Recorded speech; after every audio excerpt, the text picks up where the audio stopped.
Today on the channel, we got a killer of an unboxing here with don't call him Carrion, call him Killer, Killer Kross MLW Series 1. And the spirit of Ultimate Warrior will run forever!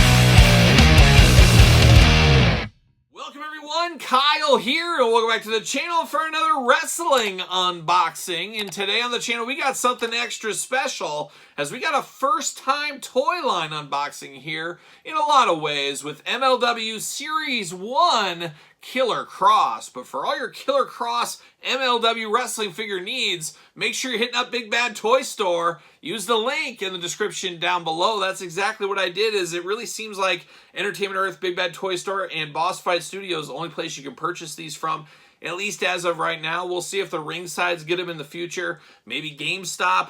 We'll see what ends up happening. But like I said, first time ever unboxing an MLW figure right here. However, we've seen Boss Fight figures, Legends of Lucha Libre. For the most part, those figures are really good. So I have pretty high expectations about these MLW figures. An interesting line here is obviously taking a little bit of time, as we do know Killer Kross is once again Carrion Kross over there on the old SmackDown. So it's an interesting one, an interesting lineup here, but we're going to do these unboxings of all these, of course, on the channel. And then at the very end, we're going to rank the whole set from my least favorite to my favorite. So stay tuned to that video, subscribe, all that kind of fun stuff. But of course, we're going to do this review like we do all the other reviews on the channel. We're going to take a look at the packaging. We're going to talk about it. We're going to unbox it. We're going to talk about it. We're going to see where it goes from there. So without further ado, see what's going on here. And first off, box feels real good. Very light box on here, not a bad thing. Feels very elite style. You got the big window box going on, a little glamour shot down here. Got his name, MLW. Of course, the Federation is MLW. Whenever I think of MLW, I think of Steve Corino and the Extreme Horsemen. I think of Terry Funk, the War Games. A lot of the ECW long-timers going down to MLW after ECW closed shop. MLW's been around a heck of a long time, and I still do watch it from time to time. It's on YouTube, of course, for free for anybody to watch. They got a lot of good talent there. My boy Riddle is there currently. There's a lot going on, but it is tough with as much wrestling and as busy as my life is. Oh, busy life. It's hard to watch and stay up to speed on everything, but I do dabble a little bit in the MLW. But Carrion Kross, aka Killer Kross for MLW, was a favorite of mine. I still do like his stuff. I loved his stuff in NXT. He was on indies around my house. So this is a cool one here. Doesn't feel quite as special, though, as maybe some of the other ones in this wave because, hey, we've had his figures before from Mattel. The other ones, first time ever figures. There's something exciting with that. But this looks pretty good for what it is, and we'll break it down right here. You do got Killer Kross on the side, MLW. The old Mean Muggin on the side. Oh, Mean Muggin. Watch out for that. A weird glamour shot. I don't know. That's a weird glamour shot to me. Cross sell down below. Got a little bit of a blurb there. MLW logo at the top. Let's see what it says about old Killer Kross. Height, 6'4". Weight, 265 pounds. Hometown, Las Vegas, Nevada. Man, beautiful this time of year. I was just there like 3 days ago. Unseasonably cool over there, though. It was very cool. I was in pants. I couldn't believe it. I thought I was going to be hot in the desert, and I thought I might see some UFOs. None of that happened. None of that happened there. Signature move, Time's Up. And then, of course, the rest of the set, Alexander Hammerstone, Mads Kruger, Jacob Fatu, which they got messed up right here as they showed Killer Kross as Jacob Fatu down here. So that's a little error on the packaging there. It does say collect them all, though, so we're here to collect them all. But a little packaging error. It happens to the best of us, apparently. But I'm going to get him out of the box. We're going to definitely see what all the fuss is about. And like I said, there's been some fuss. There's been a little bit of fuss. It'll be interesting. It's a very complicated market, as we know. See you later, the wrestling figure game with Jazzwares and FTC and, of course, Mattel and all the retro lines, everything else. Plastic Prison looking good there. There's a lot going on in the wrestling figure world. Can this line break through to the next level? They obviously do not have the impact, no pun intended, of a WWE or a TNA, and we know TNA has Power Town figures coming this year. See you later, goodbye. There's just a lot going on in the wrestling figure collectibles headspace. See you later, goodbye off the screen. It just comes down to how do you want to spend your money, where are you going to spend your money, and a lot of people are, of course, going to go to the Mattel, then probably Jazzwares, then it gets a little murky from there, as we do know. But let's dive into here. Let's go through all these accessories first. Let's start off with the hands. 2 gripping hands right out of the package for Killer Kross in case he needs to grip something. Who knows? But we do get splayed out hands as well. So 2 splayed out hands looking good. And then 2 Fists of Fury. You gotta have the Fists of Fury. You guys know that by now. 2 fists for old Killer Kross. I'm here for that.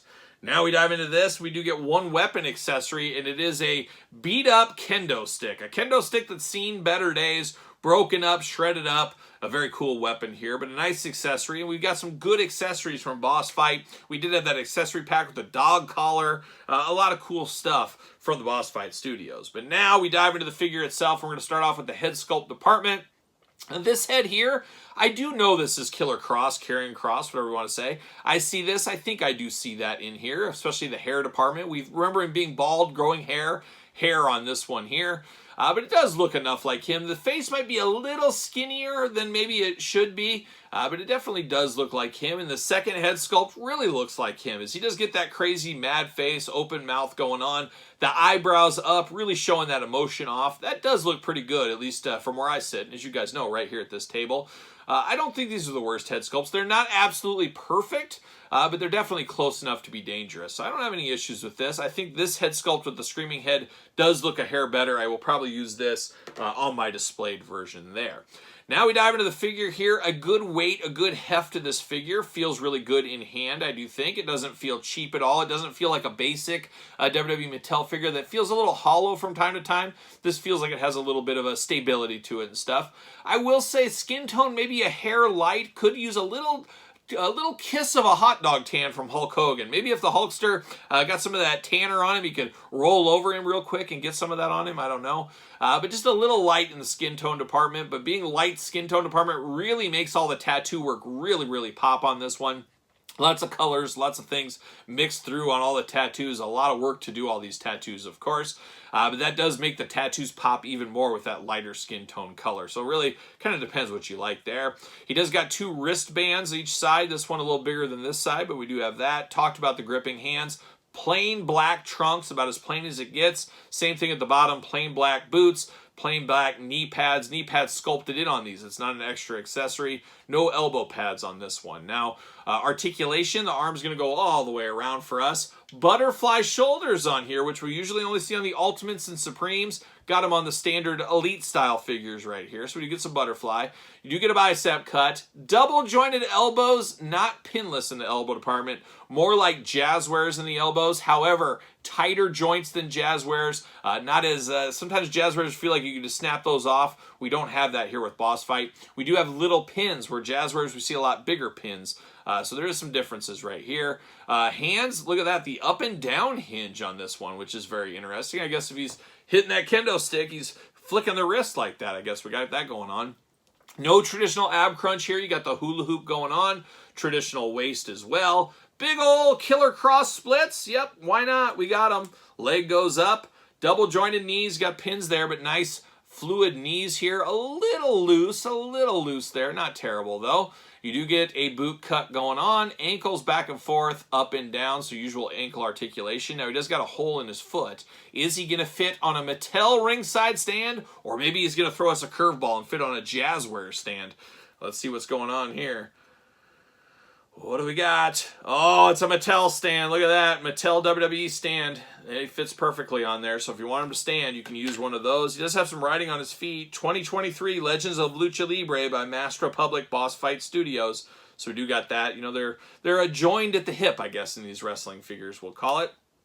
But an interesting one. Definitely feels like a wrestling figure. Looks like a wrestling figure.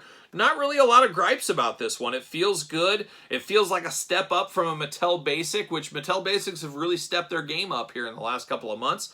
But it feels really good for what it is. I don't really have too many complaints about this. I guess at the end of the day, it comes down to how deep you want to go down the wrestling figure rabbit hole. How deep do you want to get in some of these different collections, different lines? That's something you can only answer yourself. But for what this is, a little bit better than my expectations. I had pretty good expectations knowing some of the previous history, so I like this for what it is. Not a bad day at the office. But of course, we do got a Mattel Elite we can compare him to, so you can kind of see that size difference here. Now, they said he was, what, 6'4" on the back, so I don't know. Obviously not same toy line, so they might have different scales going on, but you can kind of see the difference between those. I did grab another boss fight figure here. This is more of their basic line. Black Taurus, an amazing figure. And I think, how tall was he supposed to be? 5'10"? So you can see the scale's not all the way there within the line, I think. I don't think Black Taurus should be a lot smaller than Killer Kross. I do believe. But of course, I do got the old basic Scarlet. I kind of went back and forth what Scarlet to pull out. I kind of felt like this Scarlet was more like this time frame. Maybe that's just me, but still, that looks really good together. I think that matches pretty well Killer Kross and Scarlet from the Mattel Basic line, of course. I think that works out.